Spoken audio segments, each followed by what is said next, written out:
Friends, আশা করি তোমরা সবাই খুব ভালো আছো, সুস্থ আছো। আমিও খুব ভালো আছি। তো আজকে তোমাদের সাথে শেয়ার করছি আমি জগন্নাথ দেব, বলভদ্র এবং সুভদ্রা দেবীর সাত শৃঙ্গার। তো ওনাদেরকে আমি বস্ত্র পরাবো, সেটা তোমাদের সাথে শেয়ার করছি।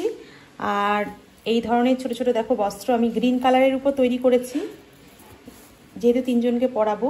এই একটা, আর একদমই যেহেতু ওনারা ছোট ছোট, মানে ছোট সাইজের, এই জন্য ছোট ছোট ড্রেসগুলো দেখো তৈরি করেছি। এগুলো দিয়ে ওনাদেরকে প্রথমে বস্ত্রটা পরিয়ে দিচ্ছি, তারপরে ওনাদের সাজ শৃঙ্গারটা করাবো। তো চলো, প্রথমে আমি জগন্নাথ দেবকে প্রথমে বস্ত্র পরিয়ে দিচ্ছি। তো জগন্নাথ দেবকে আমি এই বস্ত্রটা পরাচ্ছি। তো ওনাদের ঘাগরা তো এইভাবে আমি পরিয়ে দিচ্ছি দেখো।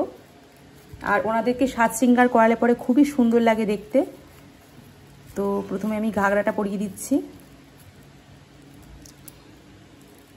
জগন্নাথ দেবকে পরিয়ে দিয়েছি, এবারে বলভদ্রকে পরাবো। তো এই ঘাগরাটা নিয়েছি ওনার জন্য।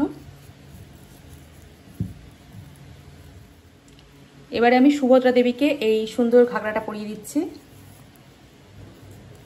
তো এই দেখো, সুভদ্রা দেবীকে আমি ঘাগরাটা পরিয়ে দিয়েছি, আর কত সুন্দর লাগছে দেখতে। এখন আমি ওনাদেরকে একে একে পাশে বসিয়ে দিই। তো ওনাদের বস্ত্র পরা হয়ে গেছে, এবারে আমি ওনাদেরকে মুকুটটা পরিয়ে দিচ্ছি। তো জগন্নাথ দেবকে আমি এই মুকুটটা পরাচ্ছি, দেখো কত সুন্দর লাগবে দেখতে। আর বলভদ্রকে আমি এটা পরিয়ে দিচ্ছি, এই মুকুটটা। তোমরা যদি এরকম সাজ শৃঙ্গার তোমরা করতে চাও, তোমাদের বাড়ির গোপালকে কিংবা যে কোনো দেবদেবীকে, যে কোনো মূর্তিকে, তোমরা 9804769970 এই নাম্বারে তোমরা যোগাযোগ করতে পারো। আর এবারে আমি সুভদ্রা দেবীর মুকুটটা বা চূড়াটা পরিয়ে দিচ্ছি।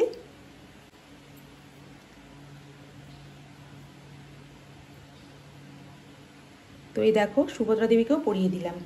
তো ওনাদের সাজগোজ কমপ্লিট। তো দেখো ওনাদেরকে কেমন লাগছে সাজগোজ করে, খুব সুন্দর লাগছে। তো আজকে জাস্ট তোমাদেরকে আমি সাজগোজের ভিডিওটা তোমাদের সাথে শেয়ার করলাম, অন্য কিছু মানে পুজো কিছু শেয়ার। সামনে থেকে দেখে নাও ওনাদের সাজগোজটা কেমন হয়েছে। তো এই দেখো কত সুন্দর লাগছে দেখতে।